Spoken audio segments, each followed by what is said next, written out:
Assalamualaikum warahmatullahi wabarakatuh. Gimana kabarnya hari ini? Nah, bertemu lagi dengan Ibu Konita Afifah. Nah, jadi di pembelajaran hari ini, di video yang akan Ibu tampilkan, akan Ibu sampaikan materi tentang ruang lingkup biologi, yaitu di KD 3.1. Nah, yang akan Ibu bahas di video kali ini yaitu materi metode ilmiah. Nah, untuk lebih jelasnya, mari kita simak video berikut ini. Semangat belajarnya! Sebelumnya, kalian harus tahu dulu kompetensi dasar yang harus dikuasai, yaitu memahami tentang ruang lingkup biologi, baik itu permasalahan pada berbagai objek biologi dan tingkat organisasi kehidupan, metode ilmiah, dan prinsip keselamatan kerja berdasarkan pengamatan dalam kehidupan sehari-hari. Kehidupan sehari-hari sebenarnya kita sudah berhubungan dengan hal-hal yang berkaitan dengan biologi ya. Misalnya setiap hari kita makan, kemudian makanan masuk ke dalam sistem pencernaan, kemudian memberikan energi untuk aktivitas kita. Nah, misalkan kalau kita sakit ya, kita pergi ke dokter, kemudian dokter memeriksa fungsi organ tubuh kita, kemudian kita diberikan obat. Jadi, apa sebenarnya itu biologi?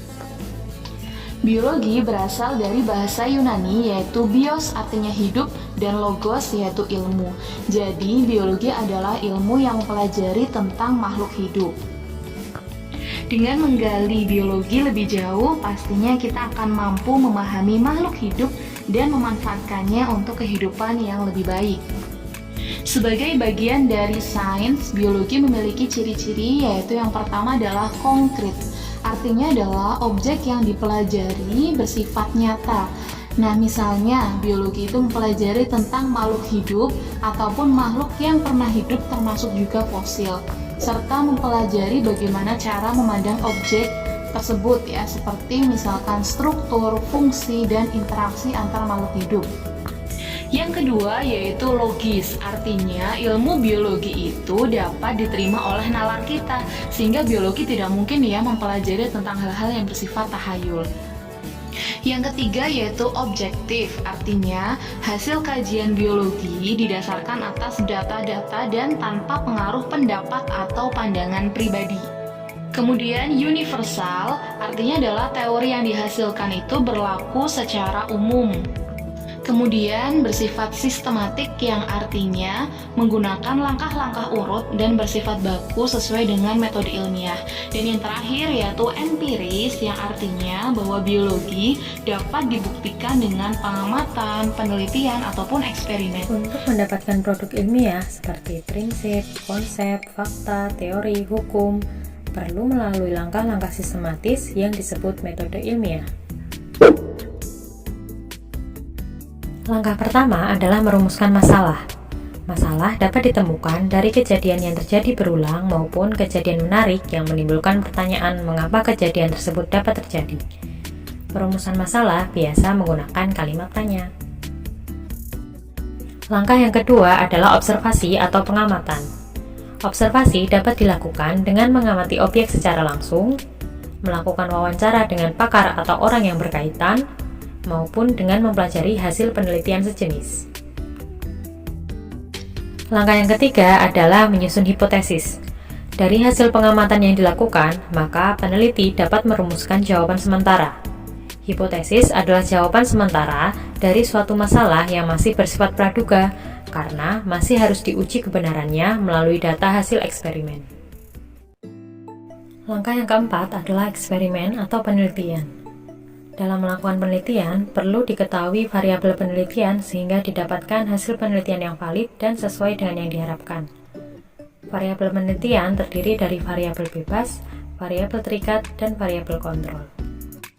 Variabel bebas merupakan variabel yang diubah oleh peneliti sehingga menyebabkan adanya perubahan terhadap variabel lain atau yang mempengaruhi variabel lain.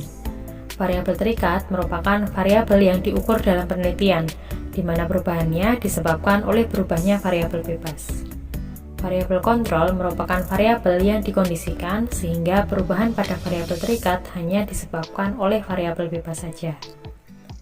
Sebagai contoh, suatu eksperimen bertujuan untuk mengetahui pengaruh cahaya matahari terhadap pertumbuhan bunga sepatu.